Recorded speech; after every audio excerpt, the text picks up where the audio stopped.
What's going on, guys? This is East, and in today's video, we're going to be revealing the tier list for 13.8, which is updated. So this is after all the data has come out for this patch. We're going to go through the best champions, the worst champions, and the champions that have changed because of the changes in 13.8. But guys, this updated tier list, bro, it's going to do nothing, mate, for your improvement. Play Kha'Zix, play one of these broken champions, you're still going to be kind of trash. Well, that sounds kind of toxic because I'm probably trash as well at the moment. But hey, what I'm trying to get at here is that you can learn the game on a level where it doesn't matter what champion you play in that role, you will do well regardless because you know how to play the game. Positioning, spacing, back timing, your trading patterns, counting cooldowns, all these fundamentals we can teach you so you are like just innately a challenger player. Check out the website link down below so you can actually do just that and you won't have to watch these videos anymore. I'm such a good endorser for the channel, eh? Anyway, let's get into the tier list, guys. We will start in the top lane. The Kha'Zix Isolation tier, the most broken champions in the top lane for this patch, Jax, Riven,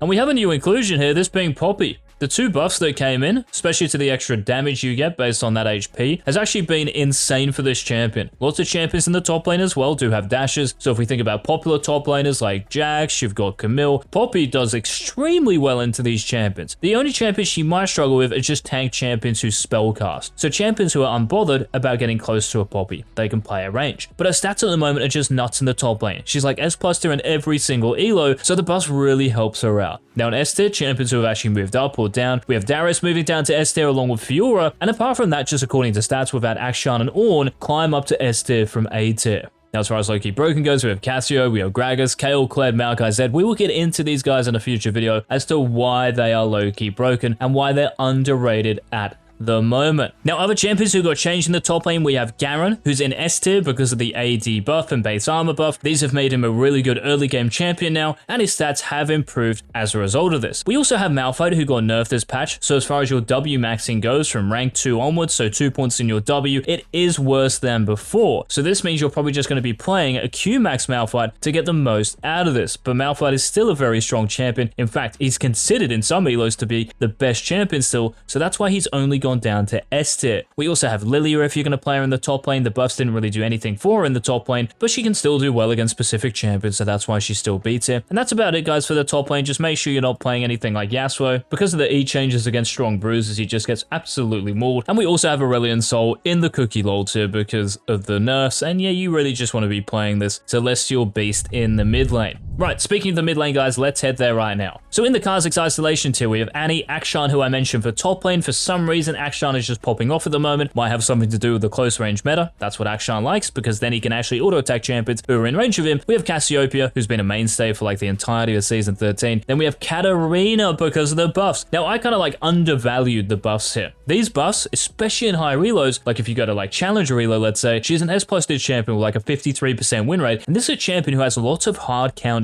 in the mid lane. That's actually why some champions like maybe Lissandra and Malzahar are in low-key broken, because Katarina's pretty popular, LeBlanc is pretty popular. These two champions, listen, Mal's completely cucked them, so that's why they're in low-key broken. But yes, any Katarina mains, let me know how the buffs feel in the comment section, because I'm pretty sure they are worthy enough to put it in broken tier. Other champions in the mid lane who you should be interested in, guys, for this patch, well, Aurelion Sol, like I mentioned, because of the HP growth nerfs and the armor growth nerfs, this just makes his mid to late game a little bit worse off, but he's still going to be pretty strong. That's why he's hovering around in A tier. Cosmic Drive getting buffed has seen champions like Vladimir be really strong, which is why Vladimir is an S tier. And again, the low-key broken champions we will get into in a future video, so make sure you hit the subscribe button just for that. And any questions you have about the champions in these tiers, let us know in the comments section. But yeah, like I said, not much is really changing. Just don't play Kayle in the mid lane because her magic resist is pretty much 0. You will get dumpstered most of the time, and don't play Teemo as well. These two are sponsoring the Cookie LoL tier. Now, moving into the jungle, guys, the real Kha'Zix Isolation tier. Here we go, mate. So Kha'Zix is in most broken alongside Bel'Veth, Nidalee, and Rengar. There are actually some new additions here because Echo, Evelynn, Fiddlesticks, with that J4 here from last patch, they've all gone down to S tier. So in Kha'Zix Isolation, we still have Bel'Veth, but then 3 newcomers, Kha'Zix, Nidalee, Rengar. Kha'Zix and Nidalee are here because of the buffs. Nidalee getting more armor,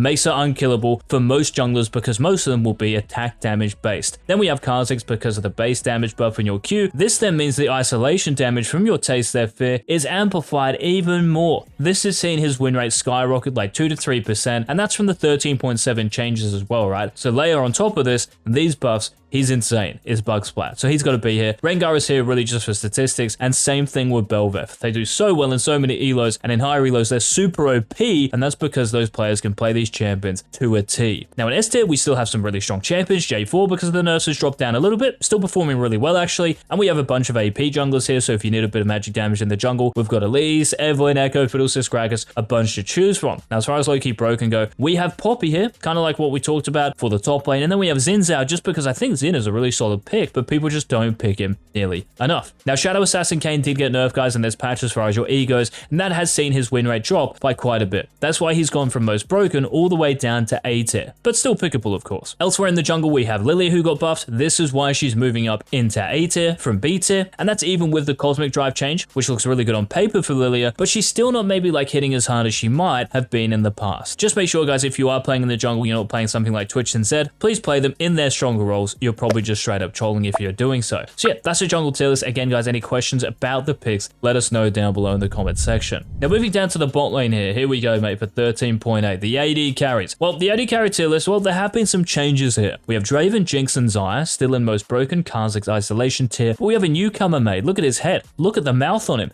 This is Karthus. Reason Karthus is here, guys, is quite simple. Engage meta. Karthus is unreal. Like, he absolutely thrives when there are big team fights, there's close range team fights. It's not like a pokey sustain meta. He wants all-ins because of his passive. He wants all-ins, close range ones, because of his defile. And he wants you to get in there so he can land his layways with a bit more regularity. And you guys can check the stats as well, like Karthus' win rates in high reloads is close to 55% as an AP carry bot lane, and that's not in like 10 games, that's in hundreds of matches, if not thousands. So he is alongside Draven, Jinx, and Xayah for the best bot lane carries. Now as far as the ETH tier champions go, we have Nyla who's still here, Twitch who's still here, and Vayne, and we also have Samira and then Veigar. These two champions work amazingly well when it's a close range meta. That's why they're here. Samira, close range. Veigar, close range with his event horizon. GG, well played. Now, low-key broken, we have Ezreal. Now, Ezreal, guys, is really here because in Challenger career, he has a 52% win rate, S+2 champion. And I will maybe go through some technology on how you can actually play this champion at the highest level in our future low-key broken champions video. So remember, make sure you hit that subscribe button so you do not miss that video. MF is here as well because of some like kind of secret tech that I found. So again, we will get into that in a future video. And Yasuo is here because it's actually just like his better role. The E change, like I was saying, for top lane Yasuo has kind of cucked him, but in the bot lane, because your wind wall does so well against lots of AD carries, and it's close range at the moment, so if you have like a Nautilus next to you, a Blitzcrank, a Pike, Yasuo, because your ultimate works well in the bot lane, if not better, than his solo lanes. Now elsewhere, we have Kog'Maw, who received some buffs in this patch, but really there were probably more for like AP Kog'Maw, so if you're playing Kog'Maw mid, you're going to benefit more from those buffs, but bot lane Kog'Maw has still improved, so if you're going like, I don't know, Lethal Tempo, Blade the Rune King Kog'Maw, no worries, you're actually better, and that's why he's an A tier. Close range meta as well, I still think it actually works well for Kog'Maw, especially maybe with like your passive getting buffed, so that's why he's an A tier, and the stats back this up. And that's about it, guys, for the bot lane. Just, yeah, make sure you don't pick Teemo as an AP carry bot laner, and you should be chilling. Now, the last role, guys, to talk about, and of course, if you are enjoying this content at the moment, please make sure to leave a like down below. It does help us out a lot. So in the Kha'Zix isolation tier, guys, for supports, we have Blitzcrank, Milio, Rakan, and Senna. Blitzcrank, Milio, Senna, don't really have to talk too much about them, right? We all know they're broken at the moment, and we have Rakan, even though we got nerfed. But the thing is, the nerfs were so kind of like minuscule, they haven't really affected him too much. In every single elo, this guy's absolutely killing it, so that's why his most broken. We also have Janna, guys, who's made kind of like a little bit of a skyrocket from A tier all the way to S tier because of the bust, really to a W as well. Like, this does damage in the laning phase. Like, you notice this. It's just a bit of a shame because I'm pretty sure she would be in the most broken tier, but the engage meta at the moment is really scary for her. Yes, you do counter specific engages like maybe a Leona, right? But everyone else you're going to find trouble against. I mean, you might do well against Rakan as well because you can just stop them with your tornado. But yeah, you guys get my drift, right? We also have an S tier Nautilus, Pike, Taric, Thresh. These champions are either engagers, so hook champions, or disruptors. Champions who like disengaging in a way, like Taric. In low-key broken, we have Shaco because an engaged meta. Shaco loves it, mate. He loves it when people run into him because you're going to activate his boxes, and he can actually fight and bait you into his team and waste your cooldowns on himself. Against ranged champions like a Janna, for example, it's really annoying for Shaco to play the game. Now, what about other champions in the bot lane? Well, we have Alistar, whose ultimate's your duration is lasting a little bit longer, but he's still going to be the same champion and is the same champion. That's why he's an A tier. Leona with the buffs still isn't really proving to do like that much more with the W bust, so that's why she's still an A tier. And like I said before, guys, about the Rakan nerfs, really haven't done anything. That's why he is still residing in most broken. But yeah, guys, those were the tier lists for 13.8. Thank you so much for watching the video. I appreciate it. This has been Ease, the Jizz, the Cum, whatever you want to call me. And yeah, I'll see you in the next video. Bye, bye, bye, bye, bye.